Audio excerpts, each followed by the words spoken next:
ఒక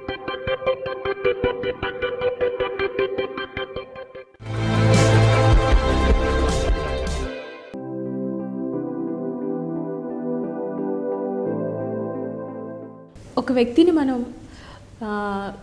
పరిచయం చేసుకున్నప్పుడు వాళ్ళని ఎంతవరకు నమ్మొచ్చు, అంటే వాళ్ళని ఎలా నమ్మాలి, అండ్ ఇంకా నమ్మక్కర్లేదు అన్నప్పుడు ఆ కంక్లూజన్కి ఎప్పుడు వస్తాం?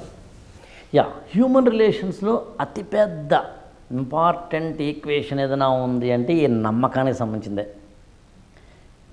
ట్రస్ట్ అనే పదం వాడతాం.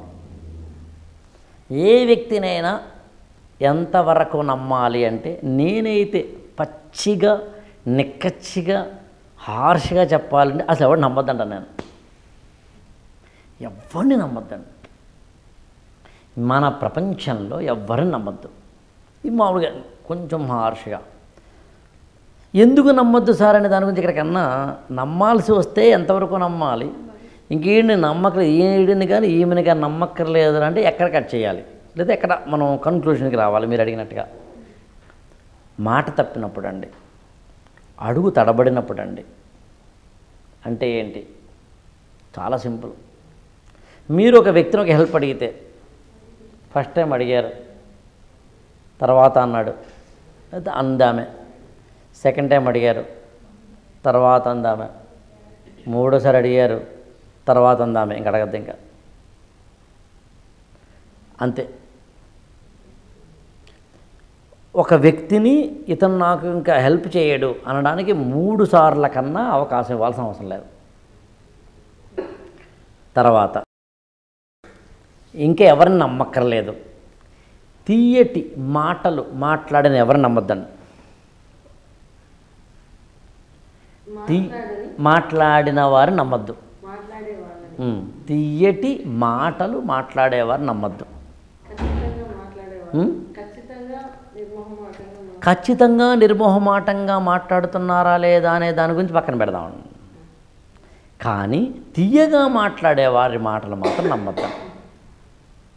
అదేంటి సార్ ఎలా తెలుస్తుంది తీయగా మాట్లాడుతున్నారా లేదా అన్నప్పుడు, ఎక్కువ బిస్కెట్లు వేస్తున్నా, ఎక్కువ పొగుడుతున్నా, అవసరానికి మించి లైన్ దాటుతున్నా అర్థమైపోతుంది.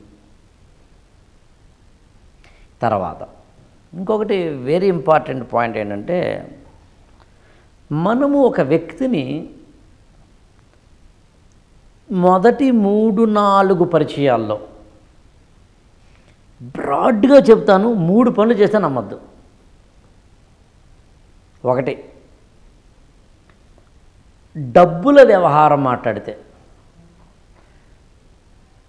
నేను మీకు పరిచయం అయ్యాను, 2 రోజులు 3 రోజులు అయ్యింది, మేడం నాకు ఒక 5,000 కొంచెం అర్జెంటుగా ఇస్తారా అని నమ్మద్దు. అడి ప్రాణం పోతున్నా, ఎందుకు సార్? ప్రాణం పోతుంటే ఇవ్వకపోతే ఎలా సార్? 5,000 నిజంగా పోతే పోనండి సార్ అంటే అది వేరే కథ. ఎందుకు అంటున్నానంటే, నిజంగా ప్రాణం పోతుంటే కొత్తగా పరిచయమైన ఆవిడని అడగడం ఏంటి అంటే, అతనికి ఎవరు పాత పరిచయాలు లేవా అంటే, పాత వాళ్ళు ఎవరు ఇవ్వట్లేదా? ఇవ్వనంత దారుణమైన పరిస్థితి ఉన్నాడా అంటే, అందరి దగ్గర తీసుకుని ఎగ్గొట్టేశాడు అనమాట. ఎగ్గొట్టినోడు కాబట్టి నేను కొత్తగా అడుగుతున్నాడు, కొత్త అకౌంట్ ఓపెన్ చేస్తున్నాడు అనమాట. కొత్త అకౌంట్ కూడా ఇప్పుడు టోకరా పెట్టేస్తాడు అనమాట. టోకరా పెట్టించుకోవడానికి సిద్ధంగా ఉంటే నమ్ము, నాకు అభ్యంతరం లేదు, లేకపోతే ఎందుకని చెప్తున్నాను. నీకు నాకు ఎన్నాళ్ళు ఎందులో పరిచయం అయ్యి, ఎందుకమ్మా అప్పుడు వెంటనే అడుగుతున్నావు అంటే, డబ్బు వ్యవహారాలు. అందుకు నేను ఏమంటానంటే, డబ్బు వ్యవహారాలు అసలు ఎప్పుడు పెట్టినా కూడా నమ్మద్దంటాను నేను. అది మరీ ఎక్స్ట్రీమ్ అనుకోండి, బట్ మొత్తం మీద. ఇక రెండవదండి, రహస్యాలు అడిగితే. పరిచయమైన తొలినాళ్లలో నీ రహస్యాలు అడుగుతున్నారంటే, అబ్బాయిని అమ్మాయినన్నా నమ్మద్దు. తొలినాళ్లలో అని అంటున్నాను నేను. స్నేహాలు అవన్నీ వేరే కథ. ఇక మూడవది వెరీ వెరీ ఏంటంటే, ప్రతి ఇద్దరి మధ్యన, అంటే మామూలుగా మ్యాథమెటిక్స్లో మీకు చెప్తే అర్థమవుతుందేమో ట్రై చేస్తున్నాను నేను.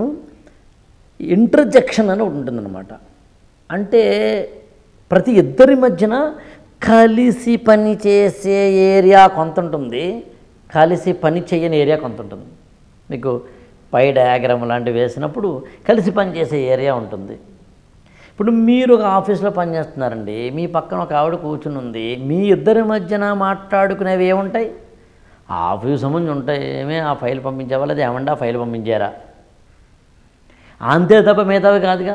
అందుకని కలిసి పనిచేసే ఏరియాకి సంబంధించినవి కాకుండా తొలినాళ్ళల్లో అడుగుతున్నారు అంటే వీడెందుకో నమ్మాల్సిన అవసరం లేదేమో అని. ఇంకా చాలా ఉన్నాయి ఈక్వేషన్స్. అనవసరంగా గిఫ్ట్లు ఇస్తే, ఎవడైనా అనవసరంగా గిఫ్ట్ ఇచ్చాడంటే ఆడి జన్మకి లిఫ్ట్ ఇవ్వడం అర్థం. నేను నమ్ముతాను యాక్చువల్ కాదు. ఉదాహరణకి నీకు ఒక ఎవరో పరిచయం అయ్యారు, మేడం మీ బర్త్డేని ఇవ్వాలా అని 10,000 మీ అకౌంట్లో వేసాడు అనుకోండి, అంటే వేయాలంటే మీ గూగుల్ పేను తెలియాలి, అడిగే వేరే ఉదాహరణ చెప్తాను, నమ్మద్దాడు. అడిగేం పని, నీకెందుకు ఇవ్వాలి అంటే ఇలా చెప్పడం మొదలు పెడితే ఇవి చాలా ఉంటాయి. కాబట్టి నేను ఏమంటానంటే ఎవరిని నమ్మకం. అందుకు నేనేం చేస్తానంటే నేను ఎవరిని నమ్మను, ఎవరిని నమ్మద్దాను, నమ్మమని అన్నాం. మరి ఏం చేద్దాం, మరి నమ్మకుండా ఏమంటే ఎలారా. అందుకు దానికి ఏమంటారంటే ప్రిన్సిపల్స్ అని పెట్టుకోవాలి. లైఫ్లో ప్రిన్సిపల్స్ పెట్టుకున్న వాళ్ళు ఎప్పుడూ ఇబ్బందులు పడరండి. ఇఫ్ యూ హ్యావ్ ప్రిన్సిపల్స్, ఆ ప్రిన్సిపల్స్ మనం ఎంత బాగా పెట్టుకున్నాం అన్నది పాయింట్. మనం ఎంతమంది చూస్తున్నామండి, పాపం చేతి ఏదో 10 రూపాయలు, 5 రూపాయలు, 50 రూపాయలు, 100 రూపాయలు, 200, 300, 500, 1000 అలా అప్పులు ఇచ్చేసి దివాళా తీసిన ఎన్ని ఫ్యామిలీస్ చూడట్లేదు మనం. అందుకని ఎంతవరకు నమ్మాలి అంటే అసలు నమ్మద్దు, నమ్మాల్సి వస్తే ఇందాక నేను చెప్పినట్టుగా ఆ ఈక్వేషన్స్ వేసుకోవాలి. ఇందులో ఇంకా చాలా ఉన్నాయనుకోండి. సింప్లిఫై చేసి చెప్పాలి అంటే మనము కొన్ని ప్రిన్సిపల్స్ని పెట్టుకుని కనుక ముందుకెళితే నమ్మక ద్రోహాలు తక్కువ జరుగుతాయి.